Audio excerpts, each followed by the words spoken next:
Fast charging কি আসলে মোবাইলের পক্ষে ক্ষতিকর? ফাস্ট চার্জিংয়ের ফলে কি মোবাইলের ব্যাটারি লাইফ কমে যায়? ফাস্ট চার্জিংয়ের দরুন কি মোবাইলের ব্যাটারি ওভারচার্জ হতে পারে? বা ফাস্ট চার্জিংয়ের ফলে যে হিটিং ইস্যু থাকে তাতে কি মোবাইলের ব্যাটারি ফুলে যেতে পারে? বা মোবাইলের ব্যাটারি জ্বলে যেতে পারে? মোবাইলটা কি বাস্ট করতে পারে? এরকম অনেক প্রশ্ন আমাদের মনে ঘোরাফেরা করে। আজকে সেই প্রশ্নগুলির উত্তর খুঁজব।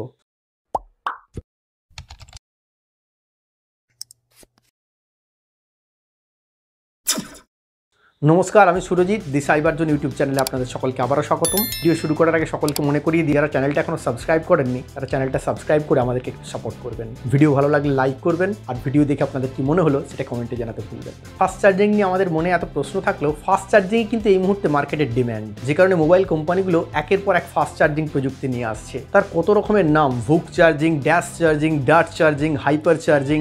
শাওমির লেটেস্ট হাইপার চার্জ টেকনোলজিতে 200 ওয়াটের চার্জার মোবাইলকে 100% চার্জ করে দেবে মাত্র 8 মিনিটে। এই যে বিভিন্ন রকম ফাস্ট চার্জিং টেকনোলজি, তার মধ্যে প্রযুক্তিগত কী তফাৎ রয়েছে, কোনটা ভালো কোনটা খারাপ, এ বিষয়ে বিশদে জানতে চাইলে আগের ভিডিওটা দেখতে পারেন, আই বাটনে লিঙ্ক দিলাম। মোবাইল হোক বা প্রযুক্তি নিয়ে কাজ করা যে কোনো রকম কোম্পানি যখনই কোনো নতুন প্রযুক্তি আনে তার পিছনে তাদের অনেক রিসার্চ অ্যান্ড ডেভেলপমেন্ট থাকে। একটা কোম্পানি ভবিষ্যতে গিয়ে কতটা উন্নতি করবে তার একটা বড় অংশ নির্ভর করে তাদের এই রিসার্চ অ্যান্ড ডেভেলপমেন্টের উপরে, তারা কতটা জোর দেয় তার উপরে। বর্তমান বাজারটা একটা ব্রুটাল কম্পিটিশনের মধ্যে দিয়ে যাচ্ছে। এখন কোনো company enough research and development না করে একটা আন্ডার প্রিপেয়ার্ড টেকনোলজি বাজারে নিয়ে চলে আসবে এবং তার যদি কিছু কনসিকোয়েন্স তৈরি হয়, তার যদি কোনো ক্ষতিকারক দিক তৈরি হয়, তার কিন্তু রেপুটেশন অনেকটাই খারাপ হবে এবং দেখা যাবে অন্যান্য যে তার কম্পিটিটর কোম্পানি রয়েছে তারা কিন্তু এই সুযোগটাকে পুরোদস্তুর কাজে লাগাবে এবং সেই কোম্পানিকে পিছিয়ে দিয়ে চলে যাওয়ার চেষ্টা করবে। এই বিষয়টা কিন্তু সবসময় সমস্ত কোম্পানির মাথায় থাকে। যাই হোক, এক কথায় পরিষ্কারভাবে বলতে গেলে এটাই বলতে হয় যে ফাস্ট চার্জিং টেকনোলজি একদম সেফ।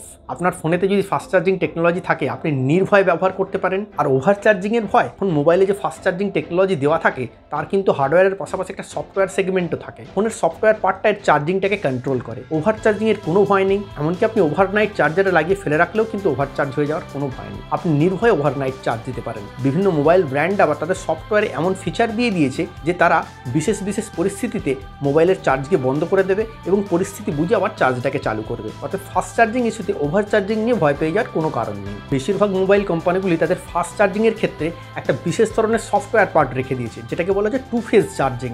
অর্থাৎ এক্ষেত্রে দুটো ফেজে চার্জটা হয়। দেখা যায় যে ফার্স্ট ফেজে 70 বা 80% চার্জ খুব দ্রুত হয়ে যায়, বাকি যে 30 বা 20% চার্জ যেটা সেকেন্ড ফেজে হয় সেটা কিন্তু খুব ধীর গতিতে হয়। দেখা যায় ফার্স্ট ফেজে 70 বা 80% চার্জ হতে যে সময় লাগলো, সেকেন্ড ফেজে 20 বা 30% চার্জ হতেও সেই একই সময় লাগছে। আসলে 2 ফেজ চার্জিংয়ের ফলে কি হয়, হিটিং ইস্যুটা কন্ট্রোলে থাকে। ছাড়াও 2 ফেজ চার্জিংয়ের ফলে এনার্জি বাউন্স ব্যাকটা কমে যায়। এনার্জি বাউন্স ব্যাকটা কি একটু সোজা কথায় বুঝিয়ে দিই। ধরা যাক একটা খালি বস্তায় আপনি একটা বড় বস্তা থেকে মুড়ি ভর্তি করবেন। আপনি যখন সেই খালি বস্তায় প্রথমে মুড়ি ঢালছেন তখন হুড়হুড় করে আপনি ঢালছেন। শেষ দিকে যখন আপনার এসে বস্তাটা কানায় কানায় ভর্তি হয়ে গেল, তখন যদি আপনি সেই বস্তায় আরও মুড়ি ভরতে চান তখন কি করতে হবে, আপনাকে বস্তাটাকে ঝাঁকাতে হবে। অনেকেই আমরা পাম্পে গিয়ে বাইকটাকে ফুল ট্যাঙ্ক যখন করাতে চাই, দেখা যায় একটা নির্দিষ্ট সময়ের পর আমাদেরকে বাইকটা একটু ঝাঁকানি দিতে হচ্ছে। তাতে কি হয়, একটু অতিরিক্ত জায়গা বেরিয়ে আসে। 2 ফেজ চার্জিংয়ের ক্ষেত্রেও ব্যাপারটা কিছুটা একই রকম। যখন প্রথম দিকে ব্যাটারি খালি থাকে তখন দ্রুত গতিতে চার্জটা অ্যাবজর্ব করতে পারে, কিন্তু যখন ব্যাটারিটা অনেকটা ভর্তি হয়ে যায় তখন কিন্তু আর সেইভাবে সে চার্জটাকে অ্যাবজর্ব করতে পারে না। তখন চার্জটা অনেকটা বাউন্স ব্যাক হয়ে যেতে পারে। আর চার্জ বাউন্স ব্যাক করলে সেটা যেমন এনার্জির অপচয়, তেমনি চার্জ অতিরিক্ত বাউন্স ব্যাক করলে এটা থেকে শর্ট সার্কিটও ঘটতে পারে, যেটা কিন্তু মোবাইলের অন্যান্য পার্টকে ড্যামেজ করতে পারে। এ পর্যন্ত শুনে অনেকেই প্রশ্ন করতে পারেন, ফাস্ট চার্জিংয়ের কি তাহলে কোনো খারাপ দিক নেই? হ্যাঁ আছে। প্রযুক্তির ভালো দিকের পাশাপাশি ছোটোখাটো কিছু খারাপ দিক থেকেই যায়, এক্ষেত্রেও তেমনটা রয়েছে। ফাস্ট চার্জিংয়ের ক্ষেত্রে অন্যতম সমস্যা হলো হিটিং ইস্যু। ইলেকট্রিসিটির ফ্লো যত বাড়বে হিট জেনারেশনও তত বাড়বে। মানে যখন মোবাইল ফোনটা বাজারে ছাড়ছে তারা পরীক্ষা করে দেখে নিয়েছে যে এটার ফাস্ট চার্জিংয়ের ফলে এতটা গরম হয়, এই হিটটা সহ্য করে নিতে পারবে। কিন্তু সমস্যা হলো এই যে আমরা যখন মোবাইল ফোনটাকে ব্যবহার করি তখন কিন্তু আমরা কোম্পানির ম্যানুয়াল আর রেগুলেশনটা ফলো করি না। ক্ষেত্রে আমরা দেখি মোবাইলটাকে চার্জে দিয়ে আমরা বিভিন্ন রকম কাজ করছি। এই সময়গুলোতেই কিন্তু একটা সমস্যা তৈরি হবে। এক তো ফাস্ট চার্জিংয়ের জন্য মোবাইলটা গরম হচ্ছে, প্লাস আপনার ইউসেজের জন্য সেটা আরও অতিরিক্ত গরম হবে। সেটা কিন্তু লং টার্মে গিয়ে আপনার পার্টসগুলোকে মোবাইলের ড্যামেজ করতে পারে। আর একটা বিষয় যেটা লং টার্মে ক্ষতি করে সেটা হলো ফাস্ট চার্জিং টেকনোলজি এসে গিয়ে আমাদের যে ব্যবহারের টেন্ডেন্সিটা সেটা অনেক বদলে গিয়েছে। এখন যেহেতু মোবাইল ফোনটাকে অনেক দ্রুত চার্জ করা যায়, মোবাইল ফোনটার চার্জিং যে একটা ঝক্কি সেটাই আর মানুষের মাথায় থাকছে না। যে কারণে কি হচ্ছে, মানুষের মধ্যে মোবাইল ফোনটাকে অতিরিক্ত ইউজেজের একটা টেন্ডেন্সি তৈরি হচ্ছে। এবার সমস্যাটা হলো এই যে মোবাইলের যে ব্যাটারি তার একটা লাইফ সাইকেল থাকে,